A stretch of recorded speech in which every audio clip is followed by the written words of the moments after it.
Kodėl žmonės taip sparčiai praranda sveikatą, o gamtos katastrofos tampa vis labiau nenormalios? Mokslininkai nustatė bendrą šių nerimą keliančių pokyčių priežastį. Ką tiksliai jie atrado, pamatysite šioje praėjusios savaitės klimato įvykių apžvalgoje. Vietnamas. Gruodžio 3 vakarą Vietnamo Lamdongo provinciją užklupo smarkios liūtys. Jau kitos dienos rytą vandens lygis upėse ir vandens telkiniuose pradėjo sparčiai kilti.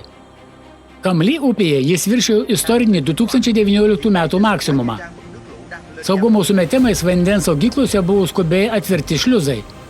Long Song vandens telkinyje išleidžiamo vandens tūris pasiekė rekordinį kiekį – 1200 kubinių metrų per sekundę. Staigių vandens išleidimų ir smarkių liūčių derinys sukėlė galingą hidrosmūgį, netikėtai užklupus į rytinių Lamdongo rajonų gyventojus. Daugiau nei 1000 šeimų buvo skubiai evakuotos. Policija išgelbėjo 6 geodezininkus, vykdžiusius projektinius darbus Patkat vandens telkinyje. Jie buvo išvesti per sraunų vandenį, naudojant apsauginius lynus. Vos per kelias valandas galingi vandens srautai užliejo daugiau kaip 6200 namų, paversdami gatves drumzlinomis upėmis. Kai kur vanduo pakilo iki 2,5 metrų. Regione užfiksuota 16 nuošliaužų. Daugelyje nacionalinės magistralės atkarpų eismas buvo laikinai sustabdytas. Pakrantėje vanduo nuplėšė nuo inkarų ir į jūrą nunešė daugiau kaip 250 valčių ir žvejybinių laivų. Didelė žala padaryta žemės ūkio plotams ir žuvininkystės tvenkiniams. Žuvo apie 4000 galvijų ir paukščių. Deja, stichija nusinešė 2 žmonių gyvybės. O kaimyninėje Kanhua provincijoje gruodžio 4 dieną blogi orai užliejo Natrank rajoną. Šimtai šeimų jau 4 kartą per mėnesį buvo priverstos palikti savo namus, gelbėdamusis nuo potvynių.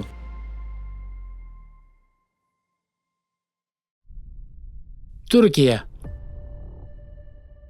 Gruodžio 7 dieną Antalijos provincijoje praūžė smarkios liūtys su kruša. Demrės rajone vandens srautai užliejo šiltnamius, o 2 automobiliai įstrigusius žmonės evakavo gelbėtojai. Alanijos rajone per trumpą laiką iškrito apie mėnesių kritulių kiekį – 150 mm. Dėl stipraus lietaus automobiliai įstrigo keliuose, buvo užlieti kai kurie prekybos centrai ir biurai, o vienoje vietoje sugriuvo atraminė siena. Laimei niekas nenukentėjo. Ugniagesiai išgelbėjo 8 žmonės iš automobilių įstrigusio vandens užlietoje požeminėje perėjoje. Galipdere paplūdimį jūrą užvertė didžiulių kiekį šiukšlių ir atliekų. Insekum rajone išsiliejęs upelis įsiliejo į jūrą ir beveik sunaikino 5 žvaigždučių viešbučio kavinę, pakrantėje išmėtydamas baldus ir įrangą. Nuo smarkių liūčių nukentėjo ir Stambulas. Miestų gatvėse ir prospektuose eismas buvo apsunkintas. O dėl Bosforo universitetų, vieno prestižiškiausių šalies universitetų, stogo pratekėjimo vanduo persigėrė per visus 5 aukštus ir užliejo cokolinės patalpas. Gruodžio 8 dieną smarkias liūtis kai kur pakeitė sniegas. 3 rytų Anatolijos regiono provincijose dėl staigaus sniego buvo uždaryti 62 keliai.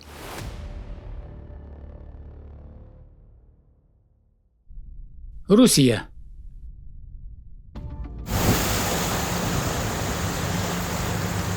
Gruodžio 3 dieną Kamčiatką užklupo iš Ochotsko jūros atkeliavęs galingas ciklonas, kuris kelioms poroms paralyžavo regioną. Stiprūs vėjų gūsiai vietomis iki 46 metrų per sekundę plėšė namų apdailą ir stogus. Lesnojos kaime buvo apgadinti daugiabučiai, mokymo ir administraciniai pastatai, taip pat dyzeliniai elektriniai. Ivaškos kaime audra nuvertė elektros perdavimo linijos atramą, palikdama gyventojus be elektros ir šilumos. Rytinėje pusiasalio pakrantėje bangų aukštis siekė 9 metrus. Korfo kaime audros patvanka užliejo kilimų tupimo taką ir oro uosto infrastruktūrą. Kelyje Petropavlovskas-Kamčiatskas, Milkovas, dėl blogų oro sąlygų ir nulinio matomumo eismas buvo sustabdytas. Mokyklose kelioms dienoms atšauktos pamokos. Pagrindinė anomalija tapo gruodžio mėnesio tvanas. Dėl teigiamos temperatūros sniegas sparčiai tirpo ir kartu su lietumi pavertė regionų sostinės gatves milžiniškais vandens telkiniais. Įėjimai daugiabučius buvo taip užlieti, kad išeiti buvo galima tik su guminiais batais, o keliuose susidariusiuose ežeruose paskendo 10 automobilių. Gruodžio 9 dieną Petropavlovsko-Kamčiatkų gyventojai stebėjo dar vieną gamtos anomaliją – sniego perkūniją.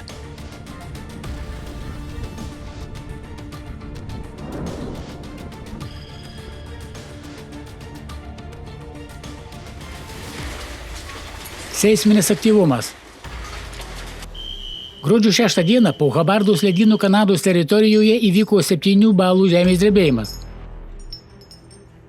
Jo epicentras buvo maždaug 90 km į šiaurės rytus nuo Jakutato miesto Aliaskoje.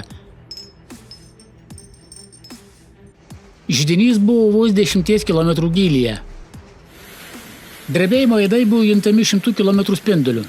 Pietryčio Aliaskos miestuose, įskaitant Džuną ir Ankoridžą, o taip pat Kanados Yukone. Nepaisant stiprumų, tsunamio grėsmė nebuvo paskelbta, o apie rimtus sugriovimus ar nukentėjusius nepranešama. Iškart po pagrindinių smūgių prasidėjo intensyvi pakartotinių smūgių serija. Per 4 paras užfiksuota maždaug 230 seisminių įvykių, kurių stiprumas siekia 3 balus, įskaitant 5 stiprius iki 5,8 balų. Dar vienas galingas 7,6 balų stiprumo žemės drebėjimas įvyko gruodžio 8 dienos vakarą prie Japonijos Aomorijo prefektūros rytinės pakrantės. Didžiausias smūgių intensyvumas buvo užfiksuotas Hochichonės mieste. Žemės drebėjimas sukėlė tsunamį. Iwate prefektūros Kudžių uoste bangos siekia iki 70 cm, o Urakavos mieste Hokkaido prefektūroje iki 50. Aomorijo prefektūroje padariniai buvo reikšmingi. Hachinokės uoste užfiksuotas grunto suskystėjimas. Iš po suskilusio žemės stovėjimo aikštelėje veržėsi smėlio ir vandens fontanai. Miesto ligoninėje dėl suveikusios gaisro gesinimo sistemos buvo užlieti 3 aukštai. Šimtai namų ūkių Sitichonės ir Mutsu miestuose liko be vandens ir elektros. Buvo apgadintos 45 mokyklos, o pamokos sustabdytos 318 švietimo įstaigų. Iš viso, Aomore, Iwate ir Hokkaido prefektūrose nukentėjo 50 žmonių. Daugiausiai dėl kritimų ir daiktų smūgių. Regiono transporto sistema buvo paralyžiuota. Sustabdytas greitųjų traukinių Tahoku Shinkansen eismas tarp Fukushimos ir Shin Aomorio. 3 traukiniai strigo ant bėgių. Nutrauktas kai kurių metro linijų eismas, įskaitant Saporą. Laikinai uždarytus greitkelio atkarpus Hokkaide ir sustabdytas keltų eismas per Tsugūnų sąsiaurį. Apie 200 keleivių buvo priversti nakvoti Čitosės terminale, didžiausiame Hokkaido prefektūros oro uoste. Grėsmė kilo ir kritinės infrastruktūros objektams. Tomato Atsuma šiluminėje elektrinėje automatiškai sustabdytas vienas energijos blokas. Rokasio kaime Aomorio prefektūroje branduolinių atliekų perdirbimo gamykloje iš panaudoto branduolinio kuro saugomų baseinų išsiliejo apie 650 litrų radioaktyvių medžiagų turinčio vandens. Nuotėkis buvo lokalizuotas. Per 2 paras po pagrindinių 7,6 balų smūgių užfiksuoti dar mažiausiai 7 dideli pakartotiniai smūgiai iki 6,6 balų.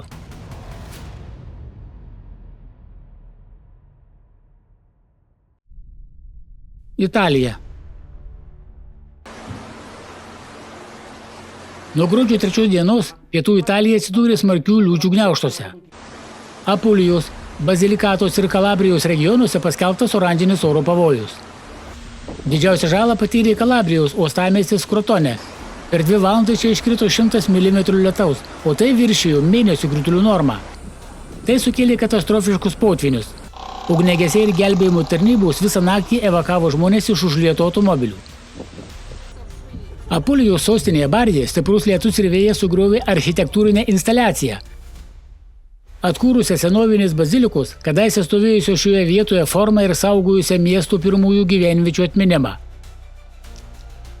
Konstrukcija dar buvo surinkimo stadijoje, o ne iki galo sujungti elementai neatlaikė stichijos. Laimė, jei griūnant, niekas nenukentėjo.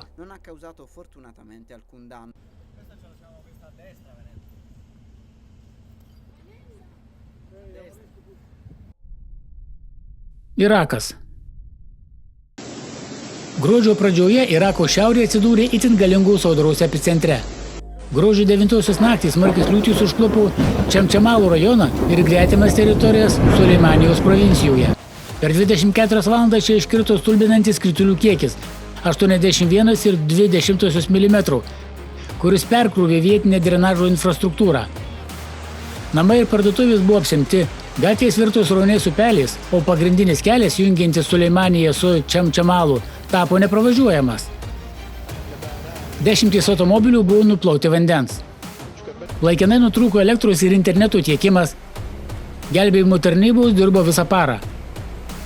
Stichija nusinešė 2 žmonių gyvybės, dar keli buvo sužeisti. Valdžia paskelbė nepaprastąją padėtį ir atidarė laikinus prieglobsčius evakuotiems gyventojams. Ši audra tapo viena niokojančiausių regione per pastaruosius metus. Saudo Arabija. Gruodžio 8-9 dienomis Saudo Arabijos vakarinė pakrantė taip pat smaugė niokojanti audrų sistema.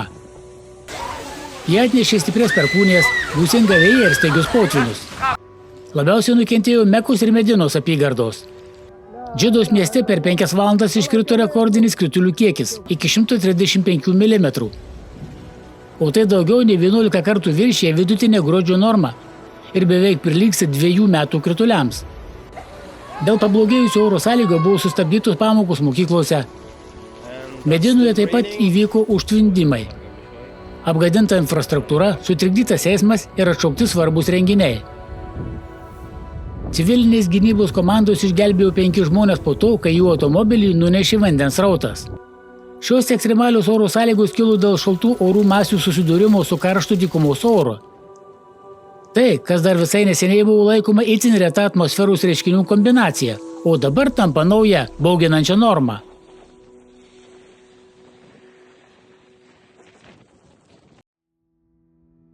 Neįprasti kritulių kiekiai, milžiniška kruša, galingos ir nesezono perkūnijos. Šias ir kitas klimato anomalijas lemia priežastys, kurios šiandien įgauna grėsmingą mastą. Ir vieną jų sukūrėme mes patys, net nesuvokdami jos pasekmių masto.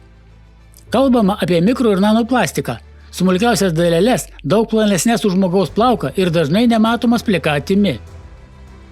Jos jau yra visur – atmosferoje, vandenynuose, dirvožemyje ir, kas ypač svarbu, žmogaus organizme.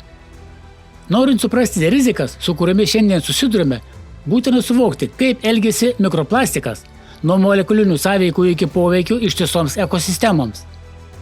Kaip žinoma, pastaraisiais dešimtmečiais vandenynas sparčiai šyla. Dėl to didėja garavimas ir sutrinka atmosferos cirkuliacija. Kyla oro temperatūra ir drėgmė.